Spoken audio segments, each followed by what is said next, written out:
Because they stand on a wall and they say nothing's gonna hurt you tonight. Not on my watch. And so on.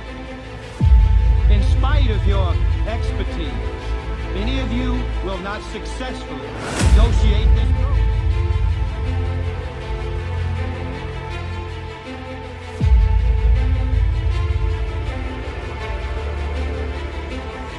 And as the Greek philosopher Heraclitus of Ephesus would have said, change is the only constant.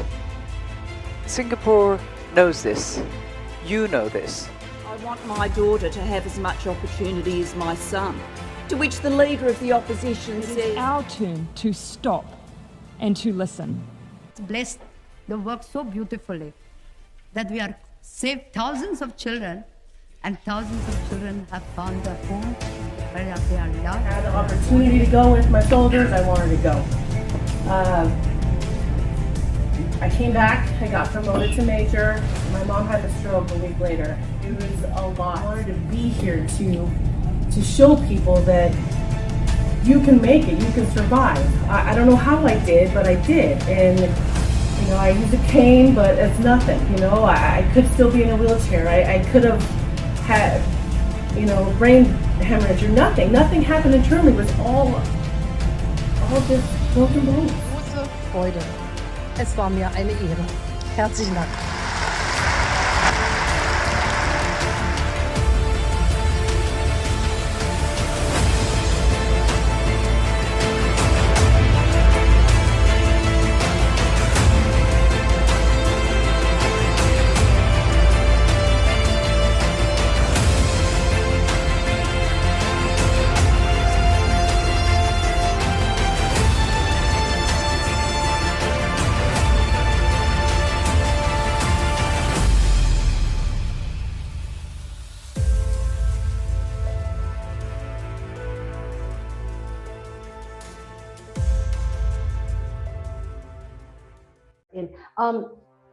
Annette, we'd like to talk about your book.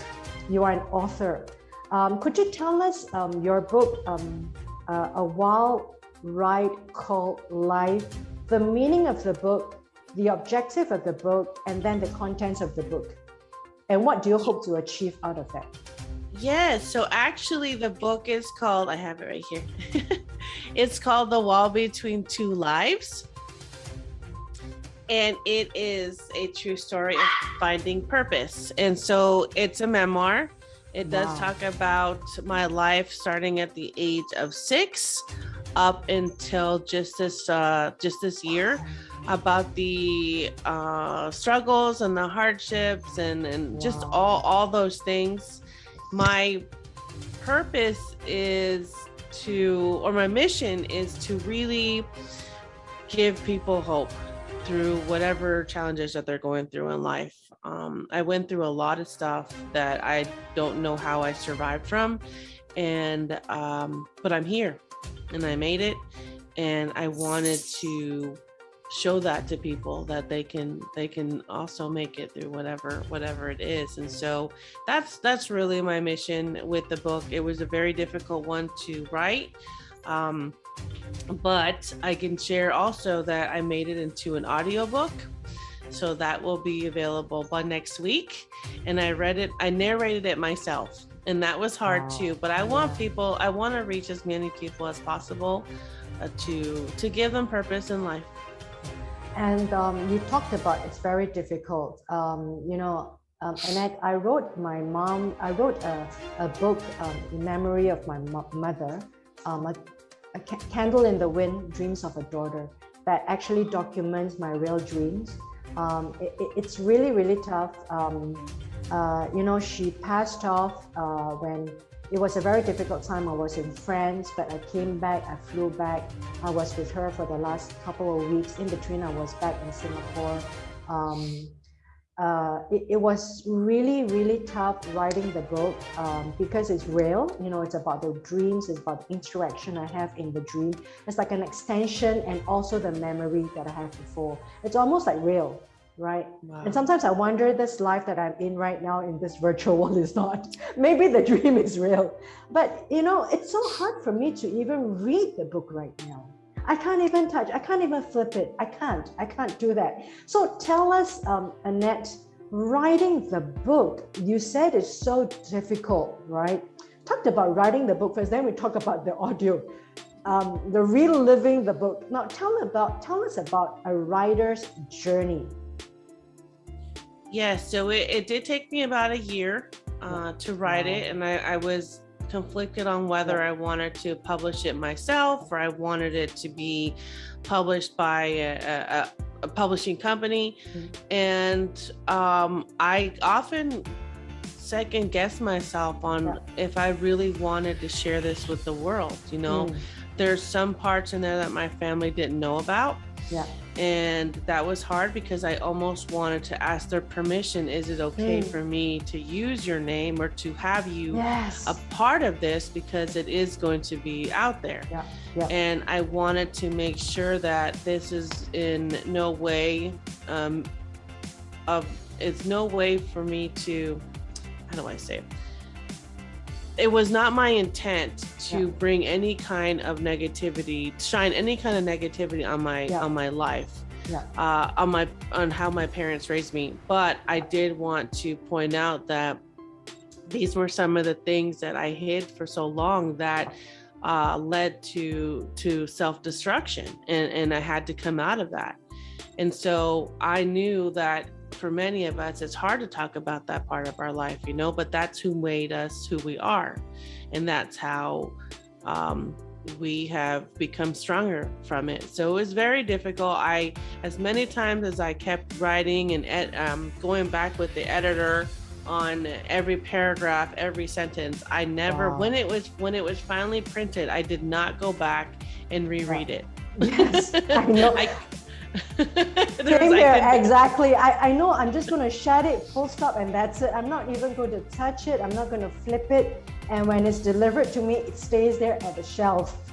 Yes. And I signed it and I gave it away as an author, you know, but I know exactly how you feel because you're reliving it. Now tell me, now you're reliving it, right?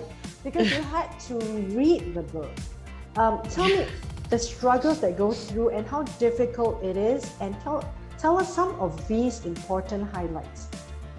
Yes, reading it out loud and hearing myself, that was very difficult. There were times where I had to stop because it was like, oh my gosh, I haven't read that sentence.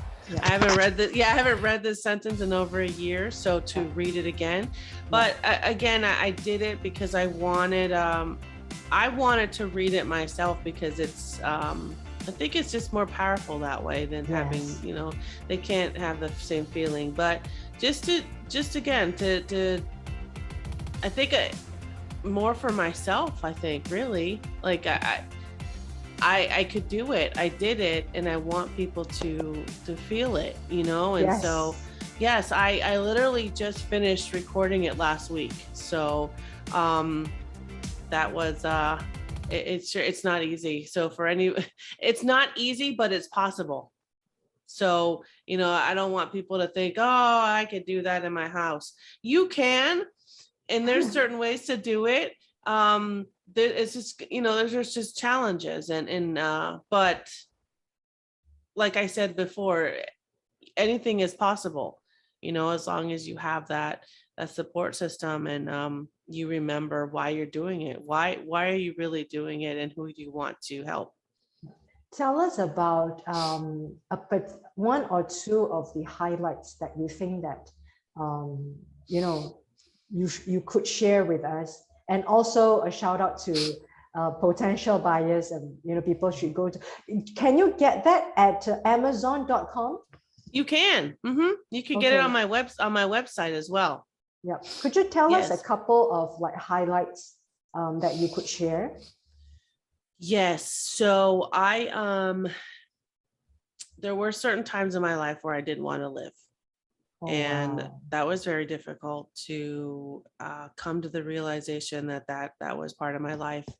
And for some reason, somehow, you know, God, he kept showing me a different way, and kept telling me, no, you know, it's not time. And so that was very powerful for me, because I really was in that point in my life where I felt like a complete failure and I didn't deserve to be here. Yeah, I mean, I think with that little clip that you shared, I think it's a very powerful book, A Wild Ride Called Life. Now tell us, because your website, your book, and your trademark, I noticed you've trademarked it. Tell us about this A Wild Ride Called Life. I had no idea what I was going to do with this blog that I started, and the name came from, I don't even know where. It was like all of a sudden this name came to me, and I said, that's what I'm going to use, because I think everybody can resonate with it at some point in their life. And so I kept it, and I said, well, I'm going to do something with this, and I'm going to expand it and share it with the world. And so that's what I did. And I think anything that we do is some kind of wild ride. So so that it resonates with a lot of people, right? Yeah, and it doesn't have to be military, and that's what I wanted. It doesn't have to be females, it's for everyone, my own kids. So that's what I wanted to do with it. So now I'm just trying to continue to share it with the world so that we can all be a part of it, the journey together, and help each other through all these difficult things that no one talks about. Yeah. What are the plans you have around, just pushing out your book? Well, of course, I do understand. I do understand you have a very strong advocacy for mental health too, right? Does it tie in with your book? Yes, absolutely. Tell us about that. So in the book, in the back of the book, you'll see there is a short workbook that coincides with the chapters to really make you think about those certain instances in my life, but how would it apply to you? And so that's what I wanted people to do, was not just to read it, but to really think about it and how could it help you in your current situation. So with that, I am going to write a second one. I am going to publish a larger scaled workbook. And so that's my goal, for people to have a place to write down their thoughts, whether you journal or not, or whether you write or not. Sometimes it's helpful to look at something and make you think about it. That's powerful. I've never thought about a workbook. Maybe when I was young, like jotting down, but I think you're right. Adults need to go through certain kind of a structured thought to kind of like clear the clutter in their mind. And also sometimes we're just so overwhelmed because like everything is coming to your face, right? Yes. How does a workbook help the current book that you have kind of like, make all these like, very random pieces become a structure, or make it to bring clarity to all these kind of randomness? How does it work, Annette? Yeah, I think we're so used to being on our phone and writing things on our phone, but it's completely different when you actually write it down on pen to paper. And I think we forget about that. I know I forget about it a lot. So that's why I wanted to bring back that option to actually sit down and write it. You can write it from the couch, whatever the case is, but really think about different things in your life, because we're so busy with our life that we ever stop and really think about things. I know that I've tried to be more grateful every day. Little things like having money to be able to pay for gas. We don't, because we're so used to just doing it. But have we ever really, exactly, because we just take every breath for granted, right? Yes. And so when I'm able to do something, I'll sit in my car and say, thank you for letting me have the ability to do this, because tomorrow everything could go away. So I have to remind myself. I really do, because I forget. And I think that it's important to have something to give you that reminder, rather than always being on your phone. I'm guilty of it. I'm always on my phone. So I need something else to help me keep that reminder. So I think, I'm doing it for myself, but for other people who may feel like they need it too.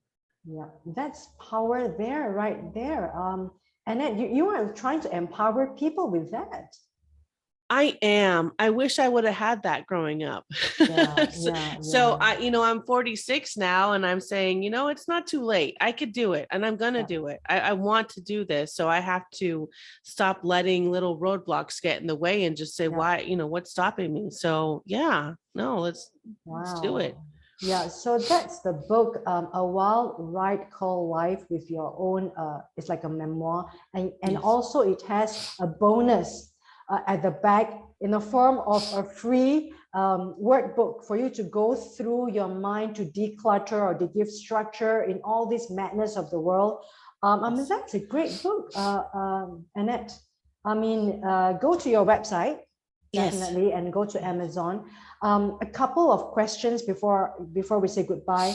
Do you plan to do a kind of like events around the book? Yes, absolutely. So I did one in Virginia. I did one here in Texas, but I want to do more. Of course, my dream is to go international. So I want to go to Singapore. Yes. Tell us. I want to travel, and I want to spread the message. What kind of event was it, and what kind of event you plan to do? So I did it was book signing events, but I want to do like a speaking event. I think you and I would be great to do an event like that. Just a speaking event to talk about your book, my book, and just to give people hope from both, both aspects of our life. I think that's important to people to know. Thank you for mentioning that, because the Candle in the Wind, it took me 5 years. That's part one. I actually have part two, but it was so difficult, because like what you say, revisiting it is so tough. I couldn't do that because even like flipping the book, it's just, I just couldn't stop. I mean, the heart I just can't do that.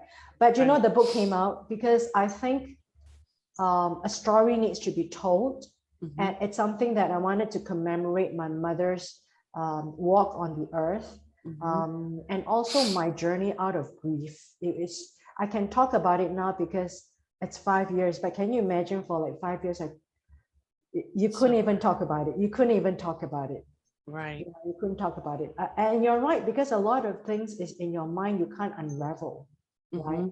Some people cope, they have that kind of coping mechanism. Everyone is different, but some people do not have a coping mechanism. Right. That's why they crash. Right, yes. They come to the end and they crash. I think what you do is so important. Like, Annette, I want to thank you for your show. I think there's still so much more you can give. Sometimes I feel the more you give, the more the world gives back to you. The more the kind of energy gets bounced back to you. The kind of fuel that the world gives, which makes it so a magnificent kind of cycle, the cycle that we're doing. And with that, your stories and also your book, I would love to do something with you on a talking event on Zoom. We can do it in Singapore, a public event with Singapore, with a workbook, for example, making people go through, in the pandemic, a lot of people are going crazy. That their husbands killing wives and fathers killing daughters and brothers killing sisters. It does. Some of it make it into the headlines. Some of them don't. Some of them is a small news. But what goes on behind that small news? Can imagine their lives. And that's why our tell us also about your podcast. Oh, yes. So my podcast is called The Truths We Hide. And wow, you've got a lot of gold nuggets there. It really started from my own, all the stuff that I hid. And so when I started it, it was I thought it was going to be for military, but I had a lot of people reach out to me and say, do I have to be military? Because I have my story that I want to share. And I said, no, let's do it. So that's what I do, is I help all people share their stories of abuse or human trafficking. The stories are absolutely heartbreaking. God, we got to put it up to the world. And then I must have another season with you. I whereby know. you relate all these stories to this part of the world. Yes, I mean, I learn from every guest. Every my guest that God. comes on the show, I just want to cry. I think I've cried on a few of them because I just can't believe, the life that they live, but how they overcame it and how they are here now. And the strength that they are able to give us. Yes. And I think that's, yes. So I think, powerful. I just want to give them a voice. So that's my mission, is to help people use their voice. I mean, as you are speaking, the goosebumps is like, wow. Now, the thing is that being a podcaster like yourself, the truth that we hide, right? The truth we hide. Can you imagine when someone comes onto the show and they tell the story because you give them a voice, but yet you get so much back. Always. It's crazy, right? Yes. Always. And that gives us as podcasters, you as an author, as a podcaster, as a mother, as a military wife, as now as a woman entrepreneur, that kind of power that the world gives back to you when you just think that, okay, maybe I'm just doing something small, but the world just like it just keeps on giving. Yes. Wow. No, I didn't realize that. I didn't realize who was listening, because sometimes when we do these things, we don't realize who's listening, or is anybody going to read. And so when you have people reach out to you, it's like, oh my gosh, someone's, and that gives you even more motivation to continue, because sometimes they just need to hear it. They need to hear that. So I do my podcast, in my little room here in Singapore, but I even have a data scientist write to me and they say that I would like to be on your podcast to talk about philosophy of life, because I thought it's going to talk about like AI, right? Artificial intelligence. Right. No, I like to talk about life. And I did talk about that. We talked about a lot of things. He became like, I have a series with him. And we don't know who you're reaching out to. And I also have someone from Australia, came onto the show, and then also, listeners who became your co-host. I love that. I love that.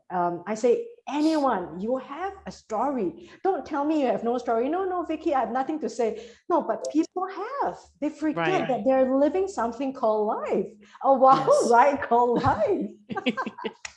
No, you're so right. And I think it's just, I think God gave us that ability to make them realize that they do have something to say. They do have a story to tell. We just we're there to help them to realize that. And I think that's what's really great. And when we think we're helping them, actually, they're helping us so much more. Right. Exactly. It's just like, it's such a blessing. It's crazy. Like knowing you, CJ, Dr. Moby, Jamil Thomas, the whole collaborative effort, the podcast universe is just a very amazing community. To wrap this up, I am so glad to have you, Annette. I hope that this can go on again. Definitely we'll come back to you for the next season. We can talk more on all these things, and I like to pick up and echo your idea about let's have a kind of a public dialogue about, starting from your book and starting from my book, to help people through that kind of situation. And you're right. Actually, I'm supposed to do a grief and depression mental health online event in Singapore with the National Library that I've put it on the back burner because I'm so busy right now. But then I kind of triggered that. I'll come back to you right away on that. A lot of people are suffering from mental, even they don't say, and because they don't say it. And of course, mental, you don't say it because it's all in your mind. You think that you're crazy, right? So you don't tell people. So, Annette, is there anything you would like to wrap up in the next 15 seconds or so to the audience, to the listeners, to the viewers in this part of the world, to America, and to the rest of the world, wherever we are in the podcast universe? over 30 countries and growing, and definitely on the internet world of YouTube and Facebook. I just want to say thank you very much for this opportunity. I think it's amazing, and I think what you're doing is fantastic. I'm just grateful, and to everybody, just remember, that it's okay. Anything is possible. Just if that's what's in your heart, then do it, and you'll find people like us who can help you do that. Yeah. All right. Thank you so much, Annette. Your show is live right now, ladies and gentlemen. You're watching Masterclass. Women's Leadership for Today, not only for women but for men. And this is the Annette Whittenberger show, but it's live now, and it's going to be replayed on podcast and also Lifestyle TV USA channel by Dr. Moby. Annette, I want to thank you so much. We've got so much love for you from this part of the world, Singapore, an ally of America. We've got fate tied together in the pandemic, and now you have shared about your children's lives. I think we've got so much more understanding and so much more respect for people at the front line. People at the front line like yourself, veterans, and also people fighting the pandemic now in many parts of the world. Thank you so much, Annette. Thank you.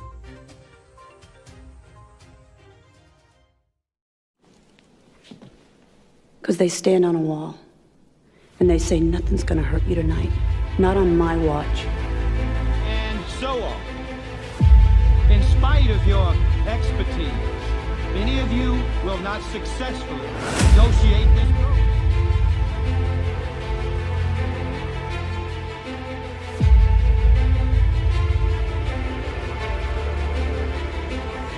And as the Greek philosopher Heraclitus of Ephesus would have said, change is the only constant.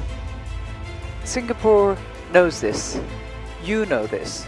I want my daughter to have as much opportunity as my son. To which the leader of the opposition said, It's our turn to stop and to listen. It's blessed. They work so beautifully that we are saved thousands of children, and thousands of children have found a home where they are loved. I had the opportunity to go with my soldiers. I wanted to go. I came back. I got promoted to major. My mom had a stroke a week later. It was a lot. I wanted to be here to show people that you can make it. You can survive. I don't know how I did, but I did. And I use a cane, but it's nothing. I could still be in a wheelchair. I could have had, brain hemorrhage or nothing. Nothing happened internally. It was all just broken bones. Große Freude. Es war mir eine Ehre. Herzlichen Dank.